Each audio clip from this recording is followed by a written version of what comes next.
Welcome to the Wally Show Aftercast, all the things we didn't get to during the course of the show today.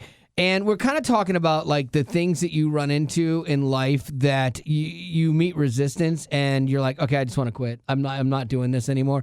Passwords is one for me.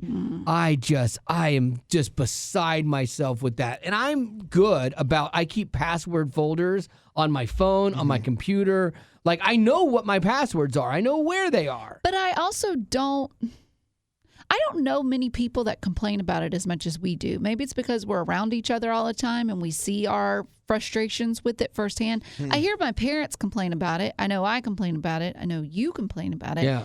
But are we the issue? No, we're not the issue. Are there other people having these issues? Okay. Because it has to be. Like I feel like every time I go on a website and it's like I just changed my password and it's like, nope, that doesn't work. Now you're going to have to do this, and it's like, who is making up these rules? I tried to log into something for work, and it made me have to have an account. And I emailed our person back. I'm like, I'm sorry, I'm not doing that. I'm not having another account floating around that I got to do. So I just didn't do it. And like I had another work thing too, where I was trying to submit an expense report. So I have all of my passwords. It says, okay, you're gonna have to re-log in because I had updated my phone, and I expect that. So I go, okay. I go to click in, and I put my username in, so my email, and then I go to do the password. And it brings up two other things. It's trying to log me in through my Google password, which I'm like, why Google? That has nothing to do with this. And so I tried it anyway. Doesn't work. Then it has some other app that I've never seen before that log in this way, and I am losing my ever loving. And so I finally was like, I'm just not doing it. Like you can track me down. I am not. I did this all during my dinner with my wife. Instead of talking to my wife, I spent my entire dinner trying to get this fixed because once I get fixated on something, and I finally was like, this is dumb. I said, you know what? You're going to have to track me down for the money then. And so then they did. And so then I got an email, hey, you have this outstanding thing. So I went, okay, let me look at it one more time. So this is what frustrated me because they give you this big button to push for logging in this other way with some Inacta login or something that I've never heard of. Or this big button for Google, okay? I don't want to do Google. I tried that. I tried the other way. And then in tiny little minuscule print, it says, or use your password.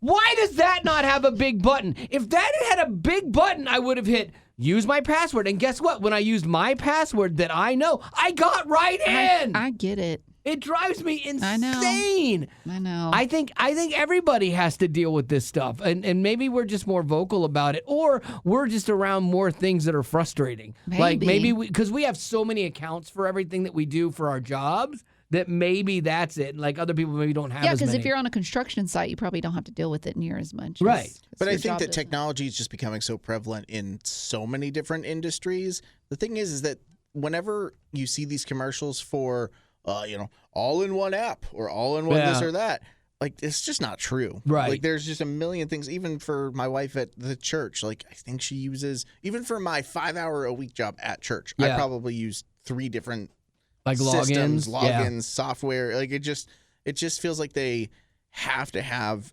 something for everything. The thing that drives me nuts is I'll try to log into like our YouTube or something, and it still sends Betty Rock a code. No matter how many times we've tried to change it, then I've got to text Betty and go, Betty, did you just get a code to your phone? And then she's like, yeah, here you go. And I did something. Who's this? I did something recently where I set up my fingerprint to get me through. Yeah. And even then, I'm like, I couldn't tell you where to go to do that. I just stumbled onto it one day. And sometimes it only works half the time too. And so I was like, I was losing my mind with that. And then speaking of that, we have something else we have to do today that if I meet the slightest bit of resistance, man, I'm out. I'm out so fast. There's a good chance you will. Because I spent all afternoon. I'm gonna be the only one doing I know. Well, Betty was like, yeah, if I meet resistance too, I'm out. I said, no, you have to make an honest effort. Yeah, but I feel like your honest effort is going to not be near as close to what my honest effort is. Oh, I doubt that. What? Seriously. Yes. I spent my whole dinner with my wife trying to solve this thing. No. There's no way you would have spent the time I did on that. And then went home and tried later. No. Yeah. No.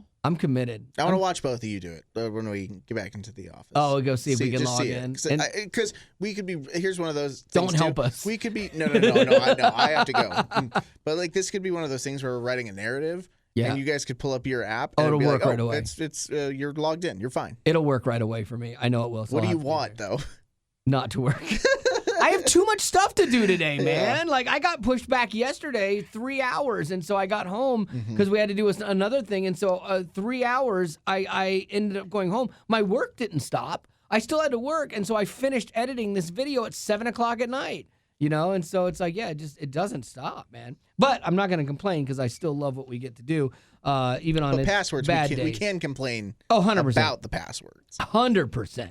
All right, let's talk about some other things here. I saw the Bob Dylan movie on a plane. And Betty, do you like Bob Dylan at all? I know your dad raised you right My with dad 70s. loves him. Yeah. I like a few of his things, but sometimes I feel like he goes by his own rhythm. Droney, whiny. Did Yeah. you like Jacob Dylan and the Wallflowers? His son? Come on, try a little. Harder. Nothing is forever. We got to be something better than in the middle. Yeah, the Headlight song. Yeah. Yeah, I like that one. Yeah. We played that when I was at they called it like a AAA or modern AC station. And I really did like that. I liked him better than his dad. I'm not a giant fan of his dad. So I'm trying to watch this movie because I love movies about real life musical people. I hate fictional movies based around a band or things like that because they're 9 times out of 10 they're always bad. Yeah. And the music, the song that's supposed to be a hit is always a horrible song. But when you see movies about an artist that's already had success, it's like, ooh, that's really good. The Bob Dylan movie, even the music was as bad as the acting. I think it was Timothée Chalamet too. And it was just I thought he did the music, right? Like he sang and stuff.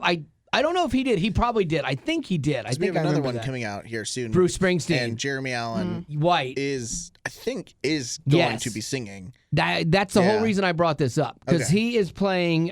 He's the guy from The Bear. Yes. He's the guy with really great hair and not a crazy strong jawline from the side. Surprisingly, No, he's got kind of a like Joe Schmo face. yeah, almost like an overbite, Yeah. which I was really happy Yeah. to see him being successful. Big nose. Yeah, just almost hideous. And so, Okay. but no, so unconventional beauty. And so Okay. he is a great actor, though. Okay. And so he is going to be playing Bruce Springsteen, and it's not a fictional band, but he is going to be doing the singing, which is absolutely amazing. I saw the trailer for it, and I was surprised at Yeah. how close he was at parodying it. And so I thought, oh, maybe he grew up in a band or something, and now he's just getting to live that out. He's like, no, wasn't a singer, never played a guitar. And so he has to basically learn how to play guitar enough to make it look like he knows what he's That's doing. what Lindsay Lohan did with Freaky Friday. Yeah, she did not do it well. He's the things I've already seen. I'm like, man, this guy is great. They're like, yeah, you got 6 months to learn how to play these 5 songs. Like they weren't going to teach him how to play guitar, Like he but can zero in on Yeah. those. That's Like- sensible. if somebody I can't play what other musicians play, like guys that wrote songs. Like I probably couldn't sit down and play a Bruce Springsteen song great, but I could sit down and look like I'm playing a Bruce Springsteen song to a track, and it would look real similar because I know where things are on the neck. I know if you're doing like you're doing a bend and you should be up around the 14th fret for that. You know, like I know that much. So for him having to learn all of that and look like he's always done it, it'll be real interesting. But it was pretty good. Milo Ventimiglia, he's the guy in I Can Only Imagine 2 from This Is Us. He actually, I met him on the set. Did I mention that before? Have I ever? I don't know. Anyway, so I met him on the set. He's a nice guy. He had never played guitar and stuff either, and he kind of had to learn because he plays Tim Timmons, who is partly responsible for the song that this movie is about. And he was saying too that he walked around the whole night with a guitar, just kind of picking at it and playing, and it was really cool. Like Yeah. he looks like he's actually going to be able to do it. Yeah. If you missed it, Wally got to see the trailer for I Can Only Imagine 2 yesterday, and I'm in it. I made it in it. you will miss Oh, the yeah. parts where he's in it, which I'm still like, you have to just take his word for it when he says he's in it, because I don't really know. All you see are hands Yeah. on a board, Yeah. okay, an audio board, Yeah. and then you see some men in black silhouettes from far away walking across And the you're wearing a scene. hat, aren't you? And I'm you wearing a claim beanie. that's you. Oh, it's me. It's me. And I've got But I don't know. I've got blacked out hair, like they did like hair on me. They dyed my hair. Andy Irwin, the director, the producer of it, he was like, "Hey, just letting you know the new trailer dropped." I'm like, "Yeah, totally. We did it yesterday. Check out Mr. Sound Mixer number 2." Yeah, that's me, Gus. And so I'm like, "Yeah, Unnamed. we did the post. Gus is famous. Gus is so famous. Apparently, we don't need his face in the trailer distracting from Milo." Because you would never know it was me in this, but it's in the trailer. And Actually, I haven't watched that. some people, literally, Gavin, it might, if you put the 2 to 3 shots of me in there, it might equal 1 second. I mean, it is that fast. It is such a blip in there that, like, even I had to go back and go, "Are those my hands?" "Oh yeah, they are my hands." I put my hand up and compared it. I'm like, "Yeah, that's my hand." I posted the video, Is and you that can you? see it when you search Wally Show on Facebook. Yeah. But one person, Martha, she took a screenshot of when your hands supposedly Hit the are on the yeah. soundboard, and she posted, "I saw his hands. I saw his Yes, hands." Martha, you're the best. And then Frank said, "I keep blinking at the wrong time and missing Wally."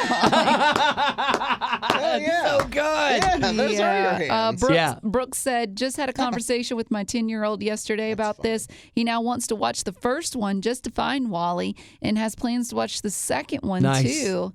Zach, the lack of Wally in the trailer is concerning since he Thank is you. the lead actor. And Thank all. you, Zach. No, he is not. And then Andrea, she just posted a photo, and it's from Monsters Inc. when Mike Wazowski Yeah. is in doing that commercial, and they put him right in front of the M for Monsters Inc. And he's like, "I was on TV." That is hysterical. Because, I'm under no assumptions of what I actually am in this process. But it's funny to see this, but it's funny to literally be in there for like maybe a second. And I appreciate all those funny comments. That's really good. You guys get the sense of humor of the show. And thank you. And scene. Lady Rock, let's go on to your story, please, ma'am. Well, mine is kind of about, it is about overlooked serious addictions, which is something that Gavin talked about in his news, but I wanted to go a little bit more in depth. Yeah, because we I don't have thought- time on the show all the time. Yeah, I thought that it would give us a chance to kind of point fingers at one another, which is why would what we is do always Love fun. that. Okay, so Gavin did mention instant gratification, that can be a serious addiction. One of them that he didn't get to was outrage. That if one minor inconvenience angers us, it is an immediate outrage. We don't even realize it's not just and just move on with our lives. Instead, we're addicted to, you have to have a full-blown, Conniption. yes. Yeah, I could see that because it does feel good. It's cathartic. Well, you mentioned earlier in the room when we were talking before the show about like rage rooms where you can go and people Yes. can just yell. Or scream rooms. Scream room, yeah. You just go and you yell. There's rage rooms too where you can go and break stuff. My friends did this after they had a problem with their daughter and her getting divorced, and they went to this rage room and they just beat stuff. Really? Yes, and I'm like, good for you. That is a constructive way to deal with the anger. Because they were mad at their daughter? No, or no, her no. ex? The ex. Yeah. And I thought, boy, that is a really healthy way to dive into that. And I made a mental note for me. I'm like, I gotta find one of these rage rooms. Yeah, you might like it. Yeah. Another one is being busy, that we are addicted to just being busy, Yes. whether that be on our phones or one person even said that's their theory as to why our minds spiral at night. So when you're trying to go to bed, you're trying to sleep and your mind is just wandering. It's because you never gave your mind time to just sit and think because you're always on your phone or looking at a TV screen and your phone or doing two things at once, just staying busy. Yeah, and we do this in our lives, especially when you have kids. There's a tendency to be even busier because you want your kids to be into things and you want to support. Yeah, and you want to take them on things and stuff. And so what happens is you substitute real quality time for busy work, you know? And you don't sit around the table anymore. Like that was a rule for us when we were kids. We sat at the table and had dinner. And there was I think one night a week we got to roll the TV over there and watch TV.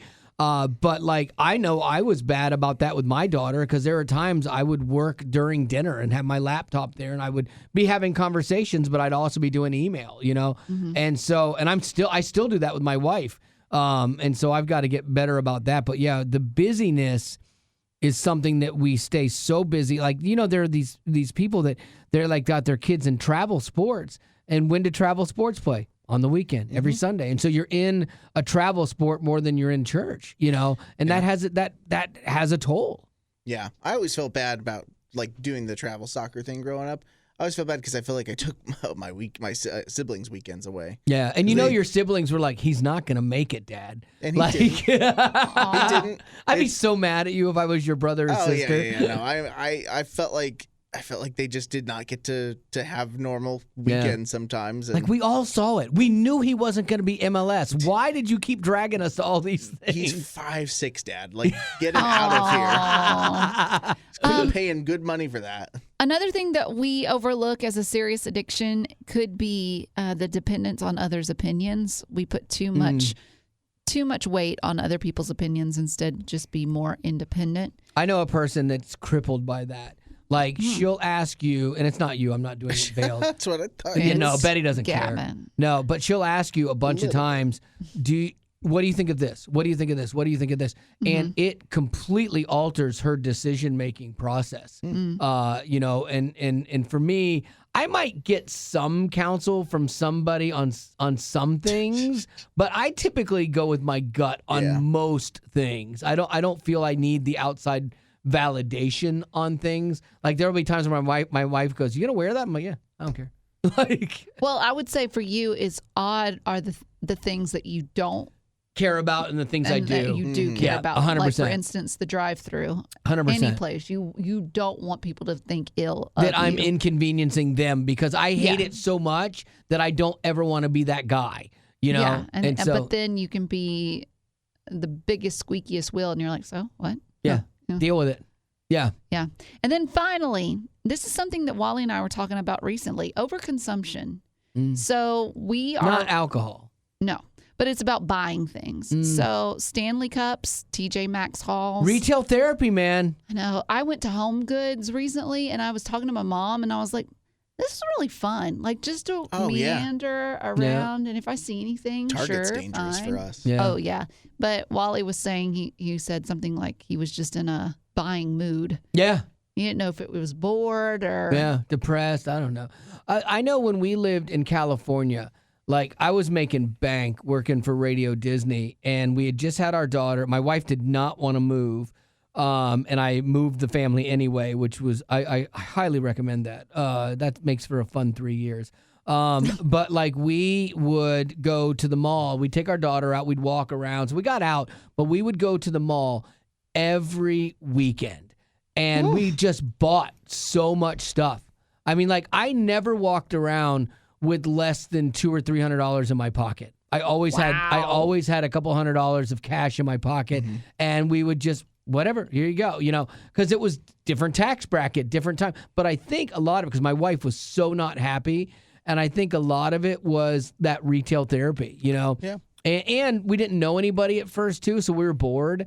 And I think I have to still watch myself with that, because there are times when my wife we'll be driving around, she'll go, "Do you want to go to Marshall's?" And she knows I love Marshall's. And I'll be like, "No, I'm good. There's nothing I need. I do not need anything. If I go in there, I will find something." Because she can go in there and just look and enjoy it and walk out with nothing. Oh. I can't do that. Like, I go in there, I'm like, "Oh, I need this shirt." Yeah, that's fine. It's $9. That's fine. But, like, if I hadn't gone in there, I didn't need it. Especially for stuff that's not break the bank. Yeah. Like, I can go into a Dick's Sporting Goods and look at golf clubs Right. because I know I don't have $1,200 for them. But I can go in and stare and I'm like, "Oh, that's super nice." But like $7.99 shirts, Yeah. you're not going to feel bad about getting a couple of those. Exactly. Yeah. I mean, this is why I look this good. Thank you, Marshalls. Why you're wearing a bunny today on This your is a shirt. great one, Psycho Bunny. He's got a little bunny on his shirt. I was telling Betty, this is an expensive shirt. It's a bunny. Psycho Bunny. It's a brand. And she was like, "Oh, how much is that?" I'm like, "This sweatshirt is probably over $200, which I would never ever pay." Like I like when I buy clothes, I like to buy clothes like seriously discount. And yeah, the shirts for Psycho Bunny are like, what are they? $125, $150 a lot of times. So if I ever see them, I've got to get them like 75% off to even remotely feel good about it. Right. Yeah, they're crazy. Why? I don't know. It's just because it's a brand. I get it, but yeah. I was baffled by that when I don't actually. I've never heard of a brand, and then all of a sudden it's way more valuable. And than now you'll see it everywhere. You're right. Yeah. I'm gonna look for it. I can get a golf polo for how much? $130. $130. See, that's it, man. Well, it's even crazy. My favorite golfing brand is Good Golf, and it's like a YouTube group. They're great. I have a couple of hats, but Haley every once in a while was like, "Oh, you should like get a polo or a shirt of theirs." I'm like, yeah, I should. That would be cool. And then I go to the internet, and they're like $75 polos. Yeah. I can't feel good about that. Yeah, I get that. Especially with a kid. And this belly.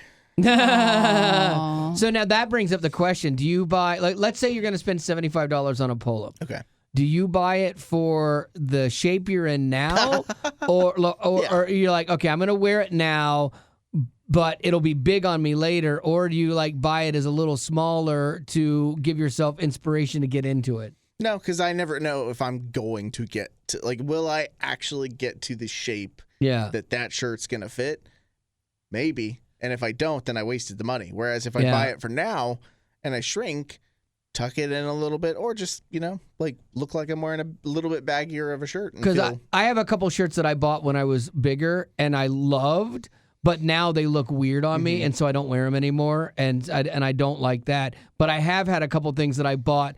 I get in this in-between thing where I'm like right in the middle of the two weights where I usually am, and so I might buy a shirt that's a smidge tighter on me now, but I know, okay, I'm going to drop those 3 pounds here in this next week or two, and then it'll be fine. Ironically, you never buy stuff thinking, man, like just in case I get a little bit bigger, I might as well buy an extra bigger size. Like going into the holidays, you don't go like I should probably buy a bigger shirt. Just That's for the true. holidays. We are going into the holidays, so get ready to put on a couple little Thanksgiving pounds, candy pounds. I get caught in that mid range. Like, what size are you right now? I do XL. You do XL.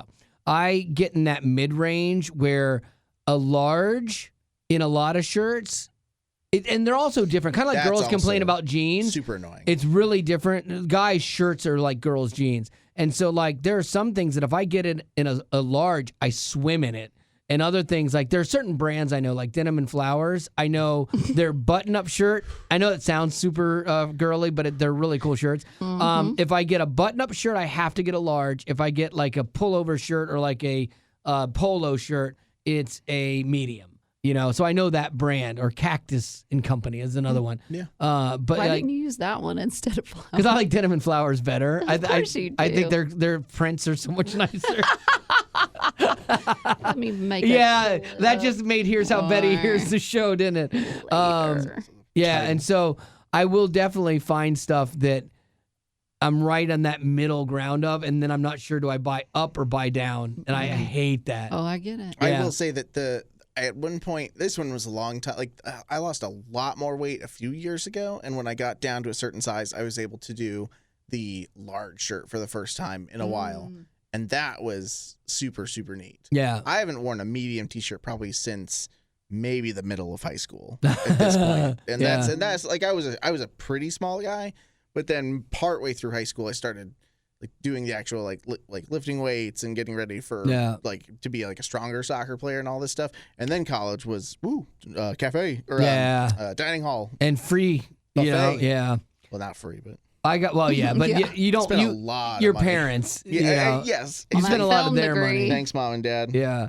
I was really like, I felt happy when I got back to a medium shirt consistently, because before I was going back and forth between them. But when I finally got to 9 out of 10 shirts I wear now are medium, I'm like, all right, good. But then there's the thing where you're like, oh, good, I made it. And then you lighten up, and next thing you know, you're in larges. I mean, like 2 weeks later, you're like in larges. You undo what you did for 2 months, and you can undo it in 2 weeks. It's just not right. Bloating is also just super, especially for people that don't have crazy, let's say, like water intake, or like an exercise regimen. I'm not saying that to you. Am I bloated? No, you're not. But I'm not beautiful anymore. But anyway. Also, our lifestyles are not ones to avoid bloating, and also, that can be so day to day. It could be your hormones. I have a friend of mine that she's in her 50s, and they told her the reason for her bloating is because of her hormones. Do guys have hormones? I don't know.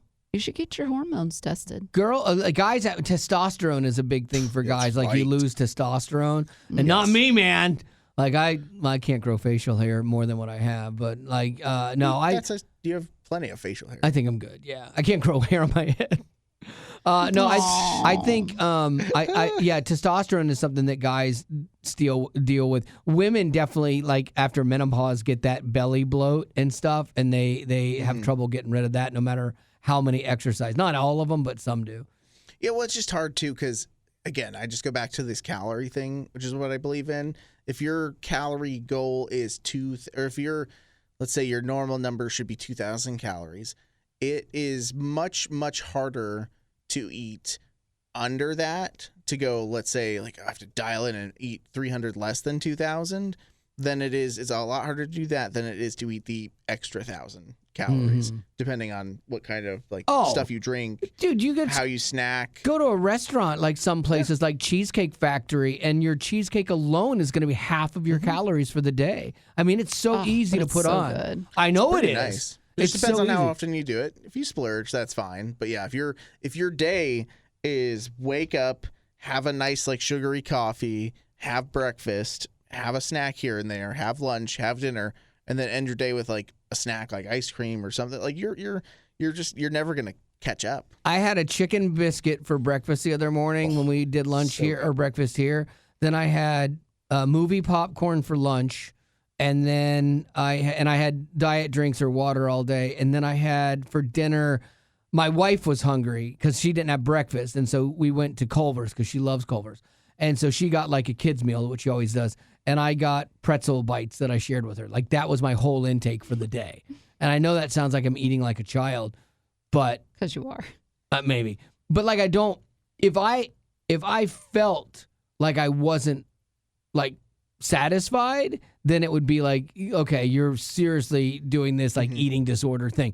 But like for me, by the time I got to the end of my day, I was like, oh, I'm good. Like I didn't feel hungry. So like I think that's the challenge is sometimes you eat out of boredom and things like that, or sometimes you eat out of habit. And so you if I don't feel like I'm hungry, then I'm like, oh yeah, I'm good. You know. What do you do? So like I see you eat this kind of bagel sandwich in the morning. That's kind of your go-to breakfast. And then I never see you eat lunch here. When you get home and eat? Do you eat lunch? Typically, if I know that I'm gonna have like meet up with a friend for dinner later in the day, I'll maybe have a few crackers or some cashews or something. Yeah, I call it grazing. Yeah, I don't really have a meal because I won't be hungry when supper rolls around. Yeah. But if I have a big lunch, That's nice. I typically won't eat a big dinner because I'm not really hungry. I trade off those two. Like I'll either eat a lunch. If I'm going to eat lunch, I need to eat it at noon and then I'll have dinner. But if I hold out and get past one, like if I get to two, then I'll wait till 3 or 4 and then I'll have an early dinner. And I'll, like Betty Rock said, I'll just graze. I'll have some cashews while I'm sitting there working at home and stuff like that. Yeah. Boy, speaking of work, I got some work I got to go do. So we're going to have to end the Aftercast. I apologize. Betty Rock, before we go, though, do you have any birthdays? Was that my segue? It was your segue. Oh, come on. Yeah. That's not a segue. The thing about segues is... I don't have any. Okay, good. All right, that's going to have to do it for your Aftercast. And as always, thanks for being a potty.